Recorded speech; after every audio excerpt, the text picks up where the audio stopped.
On how they messed that. Yeah, that's so funny. Because they straight up told us it's thin. 100% Best part thin. is it happened like at Georgia Tech where they're Yeah. probably actively like looking this stuff up. I don't know what they do. Alrighty, everybody, good evening to you. Thank you so much for joining me here at the Atlanta News First Alert Desk. I am Savannah Louie. We've got your top stories for this evening, November 3rd, here on this beautiful Friday night here we have in the Atlanta metro area. All right, I want to start with some news that is just now coming into our newsroom. We learned earlier this afternoon that the second of 4 inmates that had escaped from a Georgia detention center have that person has been arrested. I'm going to go ahead and show you this person's mugshot right here. All right, so what we're learning right now, Mark Anderson, he was reportedly taken into custody in Fulton County just a couple of hours ago. This involved a number of agencies. This includes the Georgia State Patrol, Fulton County Sheriff's Office, and the Atlanta Police Department. The man who, again, you see here, the third person on your screen here, if you're going from the left to right, Mark Anderson, was found in a unit in the Huntley Apartments in Buckhead around 2:30 earlier today. Responding officers said no one else was found in the residence at the time, but they are investigating how he was able to hide out in that apartment for so long. He also, the U.S. Marshals say that unit may have been a short-term rental. Now, this is pretty interesting. Last week, U.S. Marshals also captured Chavis Stokes in Macon County. That man is the second person you see on your screen here if you're going from left to right. So we've got 2 out of the 4 folks here on your screen who have escaped, who are now under arrest. We are going to keep tabs on this story for you tonight. We're learning that there is going to be a perp walk for Anderson here in just a couple of minutes, actually. So as we get more information about that, we will, of course, keep you updated and continue to bring you the latest. I believe we have our reporter, Asia Wilson, on this story for us this evening. So stay with us for Peachtree TV at 10 o'clock and Atlanta News First on WANF at 11 o'clock here. All right, guys, let's move straight ahead to another story that is pretty big for the Georgia area and really devastating story for a wonderful family out in Columbus. A 7-year-old girl has died due to the flu. I want to go ahead and pull up her picture for you right here. All right, there she is. You're looking at, again, that 7-year-old from Columbus who is now dead after suffering complications from the flu. Her parents now warning any other parent to pay attention to any symptoms associated with the flu if their child is sick. This little girl, her name is Kalila Burgess. She apparently, according to her parents, could light up any room with her smile and her infectious spirit, but unfortunately, she contracted some complications as she fell ill with the flu. Her mom says that she knew something was wrong when she woke up with a fever Saturday. Halloween night, things quickly took a pretty terrible turn.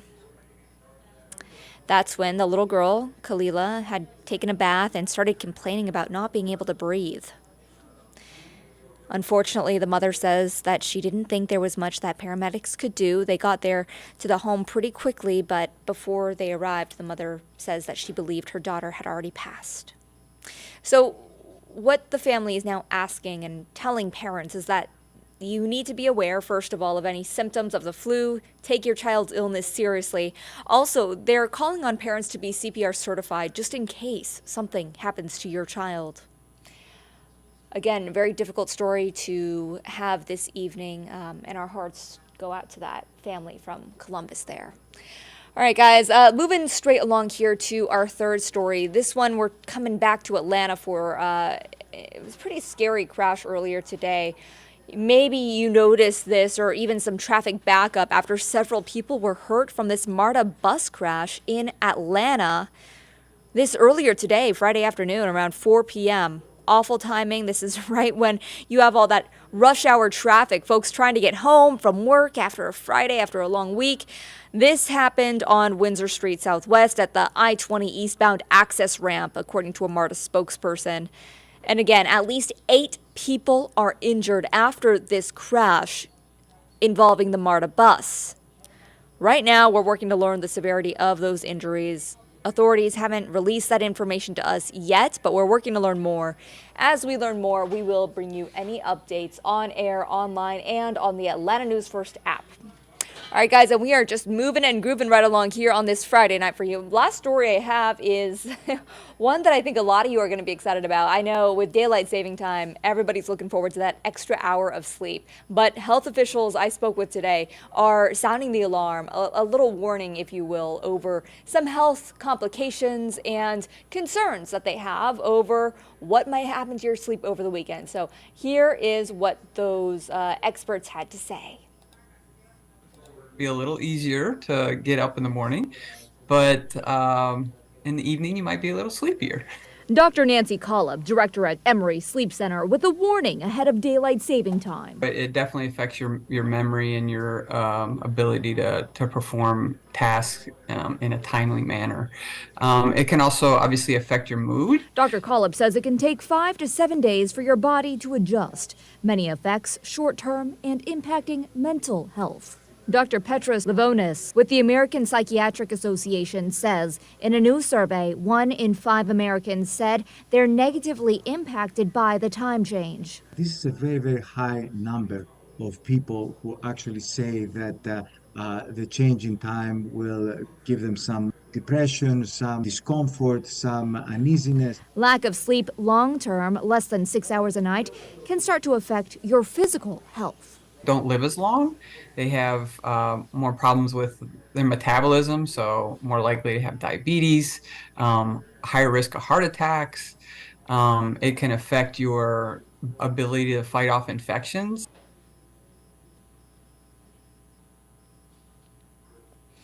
All right, guys, and that is it for you. I'm so happy you could join me here on this Friday evening. What we want to do now, let's send you out with a picture of the Atlanta perimeter. Look at all those folks out and about, enjoying their Friday night, maybe grabbing dinner, maybe grabbing some drinks, going to a movie. I don't know. What else do people do on their Friday night? It's been so long since I had a Friday night off.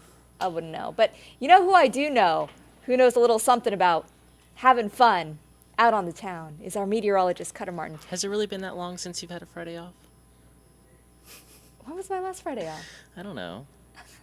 Thought it'd be a little shady. Speaking of shade, none of it the past few days. None of it. All right. Lots of sun. I'll step out of the way so Cutter can give us the forecast. And we've had a couple of pretty chilly days with some first alerts. But Cutter, how's it looking the rest of the weekend here? Yeah, it's going to be warming up a little bit. We do have one chilly to cold night in the forecast, so we're not quite done with the almost borderline chill out there. It really has been cold, certainly far colder than it normally is. Looking at averages here across North Georgia, Metro Atlanta this evening. We're going to hang on to just a little bit of that. So keep in mind, we're not quite done with the chill just yet. So we have one more night, gardeners in particular, where you will want to make sure that your plants are covered. Things are ready to go for this last round of chill. Again, if you have any weather questions, comments, concerns about the chill and about how cold your neighborhood may get, because remember, it's going to be a bit of a range. There will be a bit of a range in low temperatures across the area this evening, overnight tonight, but the coolest will be across the area tonight into early tomorrow morning, and then we're going to be warming it back up a bit as we get into the rest of our weekend, our Saturday, and especially our Sunday. Good evening. Thank you for streaming ANF Plus. We're live in many platforms right now. Roku, Amazon Fire Stick, AtlantaNewsFirst.com, the First Alert Weather app, Atlanta News First app. Thank you for tuning in and for watching. We'll be sure to keep you covered here, and if you do have any weather questions, comments, concerns, whether it's about the cold, the warm-up, anything else coming up in the forecast, you can stream the forecast right here and ask your weather questions. Get that clarification on YouTube. Atlanta News First is the account to like and to follow. And Barry D, thank you for watching and for tuning in. Also, Melanie asking questions about earlier news stories. Again, Savannah Louie had that full coverage for you. And if you have any further questions, AtlantaNewsFirst.com, all news stories from the week and, of course, from this evening live now on AtlantaNewsFirst.com. Let's go ahead and shift gears, talk forecast here, beginning with what's happening right now outside. It is already becoming pretty chilly across the area. Notice temperatures are already back in the 50s in Atlanta, but 40s already. Athens, Carrollton, Blairsville, and it's just now 8 p.m. These are fresh numbers, or rather, it's just now 8:12. So these numbers are relatively new. Notice the timestamp upper left-hand corner. That reads 8 p.m., the time in which this data came in. 53 Canton, 58, that number in Atlanta coming from Hartsfield Jackson Atlanta International Airport, though willing to bet that some neighborhoods, even inside the perimeter, I-285, are already cooler than that. And we will continue to cool hour by hour forecast. Date night, Friday night, maybe headed out on the town, grabbing dinner. As Savannah was talking about, temperatures do continue to quickly cool. I think by midnight, we're already back in the mid to upper 40s. Metro Atlanta, some already there, further outlying Athens, for example, that we saw earlier. Blairsville also up in the mountains, already back in the mid to upper 40s. And we're back to the lower 40s, upper 30s, lower 40s by 6, 7, 8 o'clock in the morning. 41, your wake-up temperature, or if you're getting out the door 8 a.m., lots of sun, light breeze, and chilly temperatures. Lower 40s, but that's the city of Atlanta. Keep in mind, outside and away from the airport, typically one of our mildest spots. It'll be much colder. Frost advisory is in effect for Troup County, Coweta County, Meriwether County, Pike County, Spalding, Clayton, Fayette, Henry, on over to Rockdale, Newton, Walton, also over to Putnam, Greene, Clark Oconee, Oglethorpe, Banks. Those are Barrow as well. Those are just some of the counties. They're listed and shaded in the light blue, but keep in mind, areas further to the north and northwest, your county's not shaded, for example, Fulton, but that does not mean you won't see frost in the morning, especially outside of the perimeter away from the airport and are typically kind of warmer south side of town. It just means that you've already had enough frost and freezes to end the growing season, specifically freezes. So the National Weather Service is no longer going to issue freeze warnings for you. Maybe hard freeze warnings if we get to those conditions, probably will a little bit later in the fall and heading into the winter. But not going to issue any more freeze warnings because your growing season has ended thanks to our recent frosts and freezes. Community by community, out the door tomorrow morning, low temperatures. Notice that warm spot, 41 in Atlanta, but that's really just for downtown, midtown, and on down towards the airport. Elsewhere, mid to upper 30s likely. Smyrna and those communities, we'll get to your specific numbers in just a moment. 39 your low temperature, Gainesville, 34 in Athens, 31 Rome, Carrollton, 35, 36 in LaGrange, 29 in Blairsville, upper 20s to near 30, 36 Roswell, Sugar Hill, 36 Lawrenceville, 36 Kennesaw, Douglasville, 36, 36 Palmetto, 36 in McDonough, Henry County. So frost, anywhere you see temperatures, generally cooler than 38 or 39, I would pretty much expect at least some patchy frost. The roofs, the elevated surfaces, the tops of your cars, the windshields, places like that. But even inside the city of Atlanta, you see that 41 downtown, but probably some frost inside I-285 as well. So a cold start if you are headed out to the walk to end Alzheimer's. It is going to be a chilly start to the day with temperatures in the upper 20s up in the mountains. But as far as the location of the walk, closer to the Battery, Marietta may be close to freezing, most though just above, and we're quickly warming up regardless. Remember, that's 6 a.m. That is where you see that 32. Meanwhile, 8 a.m., opening ceremonies, 36, 8:30 the walk start time, and by 10 a.m., wrapping up that walk and any of the post-walk celebrations and activities. This is, of course, a big event, and it's not just a walk. Many speeches and activities and meetings going on, people meeting up and really sharing their stories here, and that'll go on well past 8 a.m. So by 10 a.m., we're already in the upper 40s, mid-50s by noon. Warming up, no doubt about it, as we get into the afternoon. Great day to maybe catch a walk or a run, light winds, temperatures a little warmer. Only really cold, kind of for that 7 o'clock stretch, already a big jump by 9 a.m. We'll give it the green shoe print, meaning good conditions on through the afternoon. Warm as 2 to 5 p.m. Now, how warm does it get in your community? We'll start with the southwest side. Temperatures in the lower 70s. M. Steele watching from Savannah, Georgia. Used to work there, old stomping grounds. Thanks for tuning in and for watching. And a reminder, we're chatting with Melanie, Barry, and M. Steele, the latest comment there, among others, on YouTube. Atlanta News First is the account to like and to follow. If you have any weather questions, comments, concerns, YouTube, the account to give a like and a follow. But remember, you don't have to follow the account per se if you're watching from abroad to just ask your weather question for this particular stream. And again, thank you for tuning in and for watching. High temperatures tomorrow. Back to that first alert forecast, generally 70 to 72. Notice not a big range here tomorrow. Douglasville 70, Estelle 70, Smyrna 70, East Point 71, City South Fulton 71 as well. Sandy Springs 70, 70 in Marietta, Alpharetta, and Decatur in the lower 70s as well. Not a big jump further to the east. Norcross 71, Beaufort 71, popular number tomorrow. Even Lithonia in the lower 70s. Lots of sunshine, maybe a wispy high cloud or two, but more sun than anything else. In fact, it's probably going to be hard to find a single cloud tomorrow, much like the past several days, including today. And a reminder, tomorrow, some see this as good news, some see it as bad news, but you will gain that hour of sleep Saturday evening, night, going to Sunday morning before you hit the hay.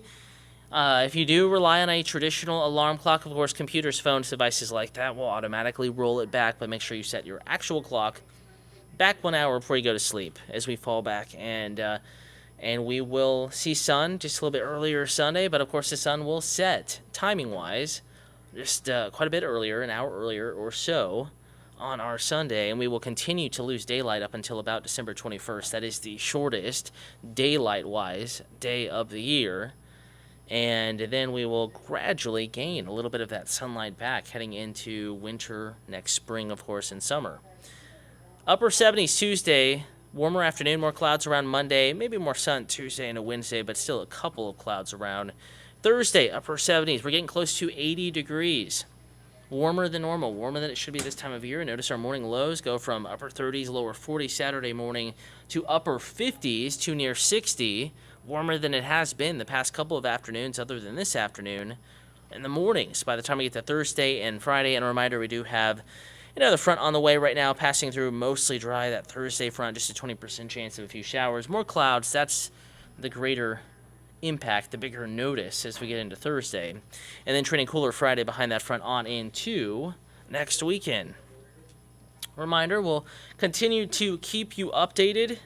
AtlantaNewsFirst.com, the First Alert Weather app, 10-day forecast available in the app to search Atlanta News First or First Alert Weather in your app or Google Play Store. And a reminder, First Alert meteorologist Patrick Pete is back on Atlanta News First on Peachtree TV, Atlanta CW affiliate at 10 p.m. Then back on Atlanta News First, CBS, WANF for that late news, 11 o'clock.